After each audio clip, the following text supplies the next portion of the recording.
పెద్దలు రమణారెడ్డి గారికి, గౌరవనీయులు బీఆర్ఎస్వి విద్యార్థి విభాగం అధ్యక్షులు గెల్లు శ్రీనివాస్ యాదవ్ గారికి, తమ్ముడు ఎర్రోల శ్రీనివాస్ గారికి, చాలా మంది ఉన్నారు ఏమనుకోవద్దు, ముఠా జయసింహ గారు, సాత్విక గారు, ధీరజ్ గారు, యతేష్ గారు, రేవంత్ గారు, గిరి జ్ఞాన్దేవ్ గారు, శివాజీ గారు, నయాబ్ గారు, ఇంకా ముఖ్యంగా పాలిటెక్నిక్ విద్యార్థులకు, వీరికి సంఘీభావం తెలియజేయడానికి ఇక్కడికి వచ్చిన పూర్వ విద్యార్థులకు, బీఆర్ఎస్ నాయకులకు,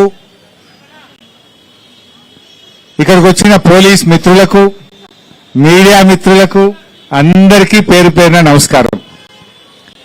నేను ఈరోజు ఒక ప్రజాప్రతినిధిగా కంటే కూడా మీలో ఒకడిగా, ఒక పూర్వ విద్యార్థిగా, ఈ కాలేజీలో చదువుకున్న విద్యార్థిగా మీకు సంఘీభావం తెలియజేయడానికి ఇక్కడికి రావడం జరిగింది.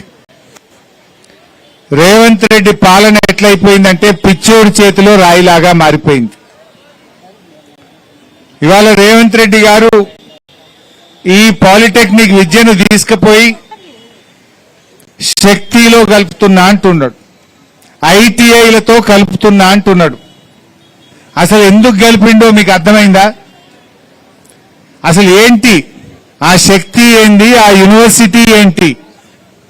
అసలు ఆ స్కిల్ యూనివర్సిటీ అనేది ప్రభుత్వ యూనివర్సిటీ కాదు, PPP model, public private partnership లో ఏర్పాటు చేసిందే స్కిల్ యూనివర్సిటీ.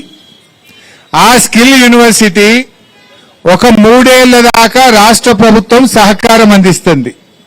3 ఏళ్ల తర్వాత స్కిల్ యూనివర్సిటీ దాని కాళ్ళ మీద అది నిలబడాలి, పిల్లల దగ్గర ముక్కుపిండి ఫీజు వసూలు చేయాలి, లెక్చరర్లకు జీతాలు ఇవ్వాలి, కాలేజీ స్వయంగా తనకు తాను యూనివర్సిటీ నడుపుకోవాలన్నది నేను చెప్పట్లా, పిల్లలు చెప్పట్లేదు, స్కిల్ యూనివర్సిటీ చట్టములోనే పొందుపరచబడ్డది, which is a PPP model. ఇలా ప్రభుత్వ పాలిటెక్నిక్లను తీసుకుపోయి ఎందుకు ప్రైవేట్ పరం చేస్తున్నావు రేవంత్ రెడ్డి? ఇలా రాష్ట్రంలో 113 పాలిటెక్నిక్లు ఉన్నాయి. గవర్నమెంట్ అండ్ ప్రైవేట్ కలిపి 1,00,000 మంది పాలిటెక్నిక్ విద్యార్థులు చదువుకుంటా ఉన్నారు. ఈ రేవంత్ రెడ్డి తుగ్లక్ నిర్ణయంతో 1,00,000 మంది పాలిటెక్నిక్ విద్యార్థుల భవిష్యత్తు ప్రశ్నార్థకంగా మారబోతా ఉంది. ఇలా అర్థం చేసుకోవాల్సింది రేవంత్ రెడ్డి ఏం చేసే ప్రయత్నం చేస్తున్నాడు? దీని పేరు మీద ఈ 59 ప్రభుత్వ పాలిటెక్నిక్లను స్కిల్ యూనివర్సిటీకి ఇచ్చేస్తున్నాడు. Skill university is a private university which is not government. అంటే ఇవాళ ప్రభుత్వ ఆస్తులను, వందల వేల కోట్ల రూపాయల విలువ కలిగిన భూములను, భవనాలను, ఈ 59 పాలిటెక్నిక్లను ప్రైవేట్ కప్పచెప్పే కుట్ర చేస్తా ఉన్నాడు రేవంత్ రెడ్డి. రేపు వాళ్ళు ఏం చేస్తారు? ఈ పాలిటెక్నిక్ లో ఉన్నటువంటి భూములను అమ్ముకుంటారు, ఈ పాలిటెక్నిక్లను కుదబెట్టి, ఆస్తులను కుదబెట్టి రేపు బ్యాంకుల్లో అప్పులు తేవడానికి రేవంత్ రెడ్డి గారు చేస్తున్నాడు. సూర్యుడి చుట్టూ భూమి తిరిగేది ఎంత నిజమో, భూముల చుట్టూ రేవంత్ రెడ్డి తిరిగేది కూడా అంతే నిజం. రేవంత్ రెడ్డికి ఈ పాలిటెక్నిక్ ఆస్తుల మీద కన్నుబడ్డది. ఈ పాలిటెక్నిక్ ఆస్తులను అమ్ముకోవడానికి, ఈ పాలిటెక్నిక్ ఆస్తులను పెట్టి బ్యాంకుల్లో అప్పులు తేవడానికి ఒక కుట్ర చేస్తా ఉన్నాడు. ఈ పిల్లల భవిష్యత్తు గురించి ఆలోచిస్తలేడు. ఈ పిల్లలు ఇలా పాలిటెక్నిక్ పిల్లలు ఏం కోరుకుంటున్నారు?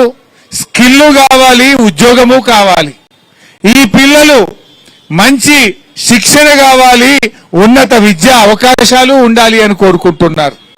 ఇలా ఉద్యోగం కావాలి, స్కిల్ కావాలి, ఉన్నత విద్యా అవకాశాలు కావాలి.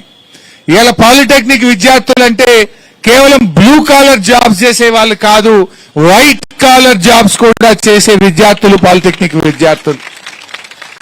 నేను నీటిపారుదల శాఖ మంత్రిగా పనిచేశాను.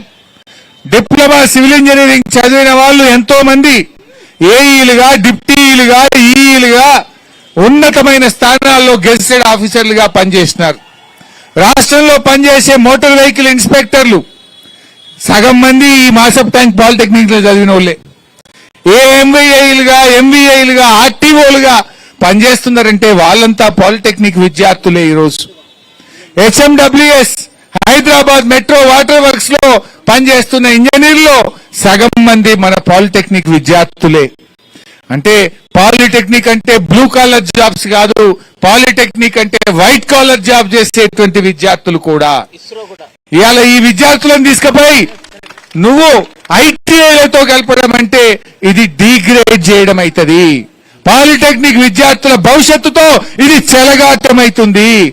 ఈ పాలిటెక్నిక్ విద్యార్థులు రేపు ఆ స్కిల్ యూనివర్సిటీలో కలిపితే మీకు అసలు లాటరల్ ఎంట్రీ ప్రశ్నార్థకం అవుతుంది. ఇవాళ ఇంజనీరింగ్ సెకండ్ ఇయర్ లో చదివే అవకాశం ఉండదు. Engineering is govern by AICTE.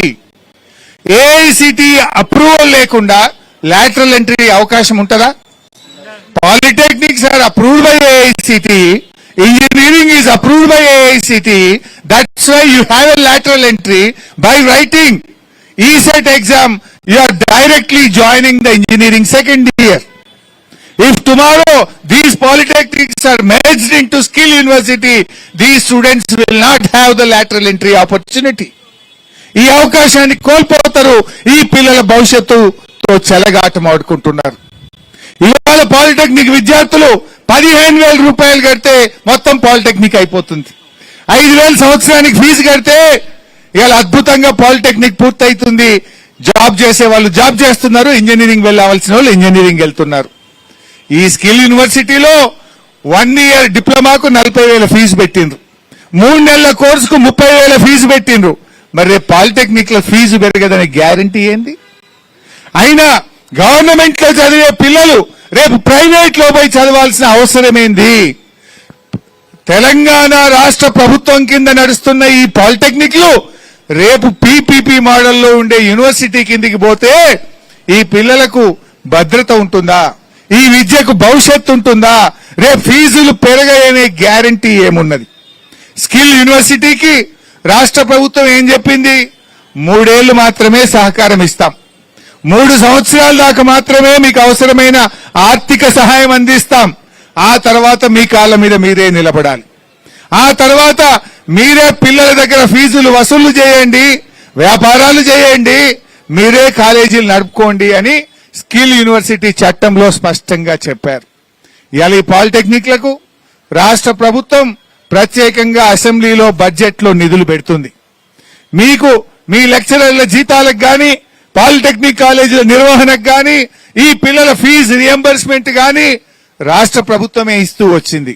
రేపు స్కిల్ యూనివర్సిటీలో కలిస్తే ఈ పిల్లలకు ఫీజు రియంబర్స్మెంట్ వస్తుందా? ఈ పిల్లలకు భవిష్యత్తు భద్రత ఉంటుందా? అంటే ఇవాళ రేవంత్ రెడ్డి పాలిటెక్నిక్ విద్యార్థుల జీవితాలతో చెలగాటమాడుతున్నాడు. ఇది ఒక మాసప్ ట్యాంక్ పోరాటం కాదు, ఇది ఒక కాలేజీ పోరాటం కాదు, 1,00,000 మంది విద్యార్థుల పోరాటం అనే విషయాన్ని రేవంత్ రెడ్డి గుర్తుపెట్టుకోవాలి. మొన్న ఢిల్లీలో చూసాం, నీట్ ప్రశ్నపత్రం లీక్ అయితే జెన్జీ ఉద్యమాన్ని ఢిల్లీ వీధుల్లో మనం చూసాం. ఆ జెన్జీ పోరాటంతో ధర్మేంద్ర ప్రధాన్ రాజీనామా చేయాల్సి వచ్చింది. ప్రభుత్వం వెనక్కు తగ్గాల్సిన పరిస్థితి ఏర్పడ్డది. ఢిల్లీ జెన్జీ చూసాం, ఇప్పుడు తెలంగాణలో 1,00,000 మంది జెన్జీ పాలిటెక్నిక్ విద్యార్థుల పోరాటం చూస్తున్నాం. గత 20 రోజులుగా ఈ జెన్జీ విద్యార్థులు, ఈ పాలిటెక్నిక్ విద్యార్థులు 20 రోజుల నుంచి జీవో 97 రద్దు చేయాలని మీరంతా కూడా పోరాటం చేస్తున్నారు. మీ పోరాటానికి నా సెల్యూట్. ఈ మధ్య 2 వీడియోలు చూశాను.